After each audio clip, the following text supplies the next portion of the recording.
So again, I want to start out the third Galatian video with nothing to do with Galatians, but I thought since Disney is closed that I would bring some of their fantastic Yeti Museum pictures to you.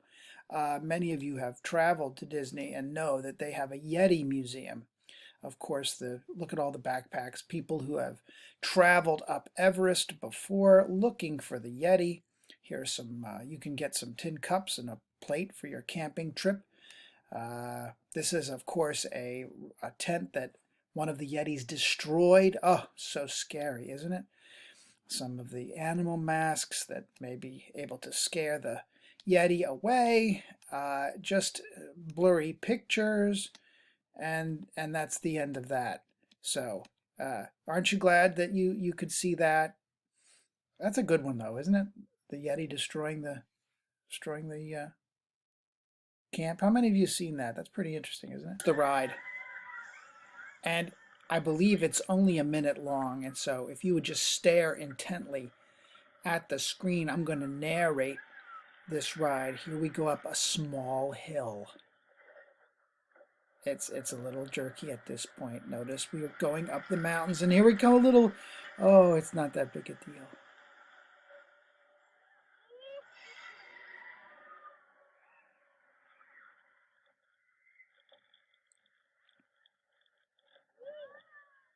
See, if you stare right at the screen, it feels like you're on the ride, doesn't it? Isn't that awesome? Do you wonder if the Apostle Paul ever went on a ride like this? He does say he was shipwrecked twice. Does that count? Here comes some fun.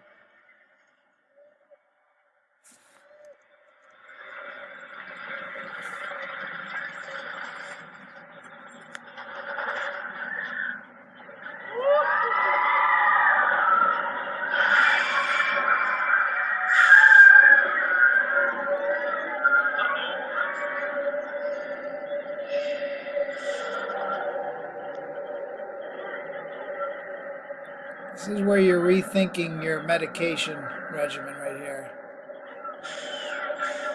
Hopefully you wore those diapers you need.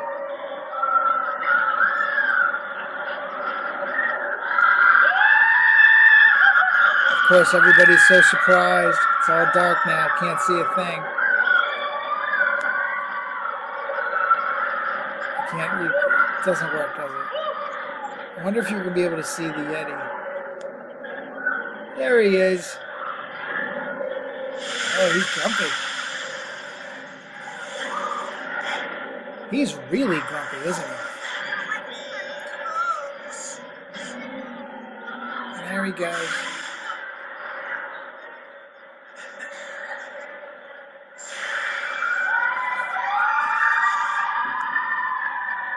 This is the fun part right here. All right, just calm down there, buddy. I mean, it's not the buffet or anything. This is what happens when you've got too much time on your hands.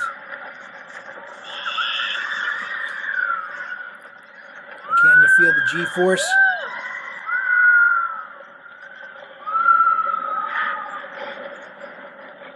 So, picking it up, that was a smooth transition, wasn't it?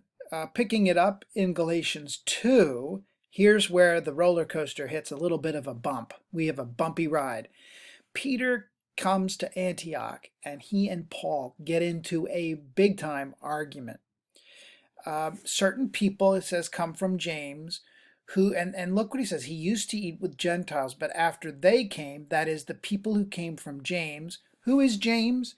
James is the brother of Jesus, the leader of the Jerusalem church. So these are Jews coming from the Jerusalem church. And when they come, Peter backs up and separates himself because these, he calls the circumcision faction, they begin to make him feel bad about himself. And even Barnabas gets wrapped up in what Paul calls hypocrisy. And so here Paul says, this is where you get this. People think that the New Testament and the books of the Bible and all this is really all the same thing. Look at this. This is a full-on argument. And Peter says, Paul, right at it, Peter. If you, though a Jew, live like a Gentile, not like a Jew, how can you compel the Gentiles to live like Jews? What is the issue? The issue is whether or not table fellowship is in view or you withdraw from a Gentile.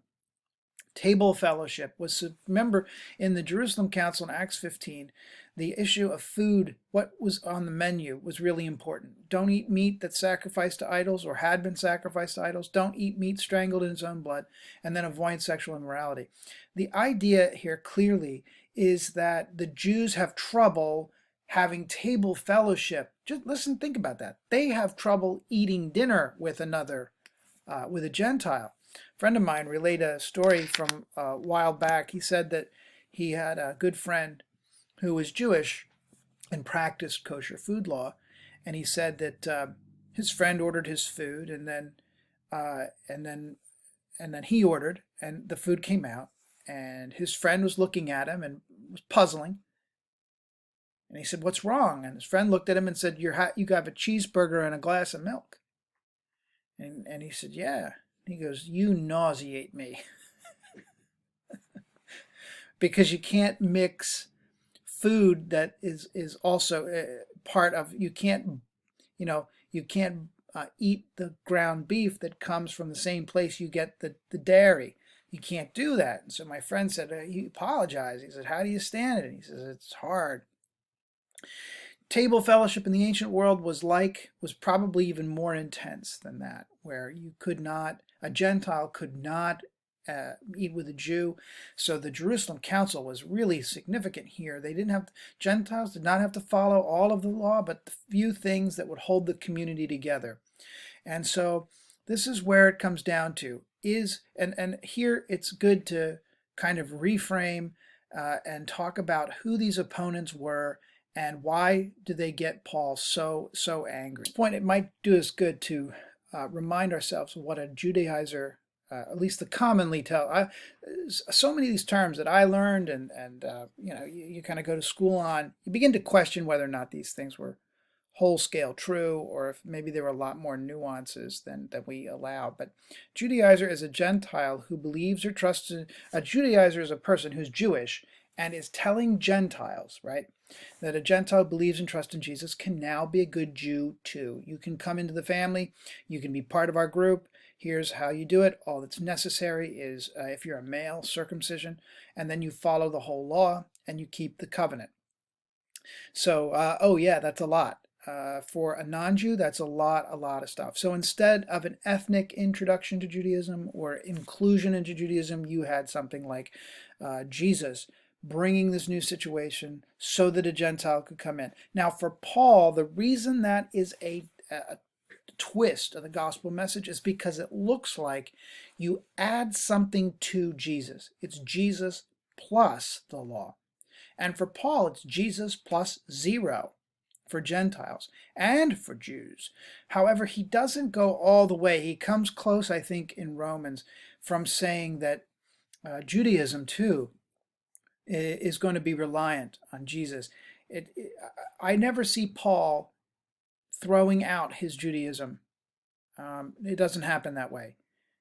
So when people begin to talk that way about Paul, I always get a little uncomfortable. That's really not the case. Now, here, what Paul is drawing an issue with, he's not getting into an argument about Judaism. He is getting into an argument about whether or not a Gentile must become a good Jew, and let me put it into words that you understand, so you get to heaven. And we're going to see that as we get into the Romans text too. So this is really, really important. This is the context that Paul says these teachers who are coming after him are driving him crazy because they seem to be adding to the gospel message.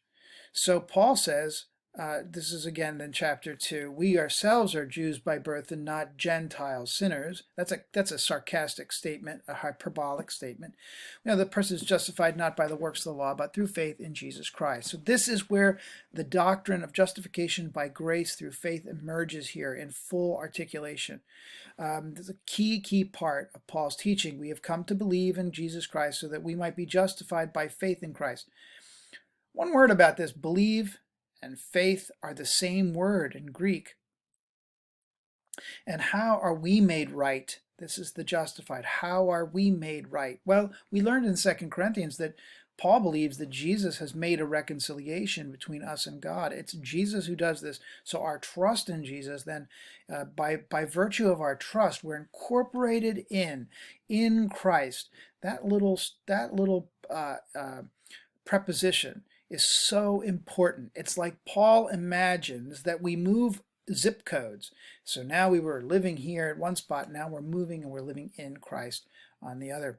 And so no one's going to be justified by works of the law, but in Christ alone. So if you use the works of the law, then you're just nullifying God's grace. You're just throwing out these things. Look what he says. For through the law I died to the law so that I might live to God. I've been crucified with Christ. It's no longer I who live, but it is Christ who lives in me. The life I live in the flesh, I live by faith in the Son of God who loved me and gave himself for me. I do not nullify the grace of God, for if justification comes through the law, then Christ died for nothing. Such important theological work here. So often I hear people talk about Christianity in terms of things that they do. Paul says it's exactly the opposite. Christianity works because you didn't do anything. In fact, you couldn't do anything. So was God malevolent? Was God some kind of really bad God by holding forth a law that you couldn't keep? No. Instead, God is not a despot. God comes in Christ to save, and that puts God's righteousness first and then allows Gentiles and Jews to be included. How good would God be if only the Jews got in, that God did not make any other kind of accommodation? Paul is entertaining all of these ideas, and for him it's the crucifixion of Christ that's so important. The law and the faith, the discussion between law and faith then comes into full view. Foolish Galatians, who's bewitched you? Starting with the Spirit, are you now ending with the flesh? So Paul is saying that it's the Spirit of Christ working through, and he uses Abraham as his example from Genesis 15. That Abram believed God and was reckoned. God reckoned, made it,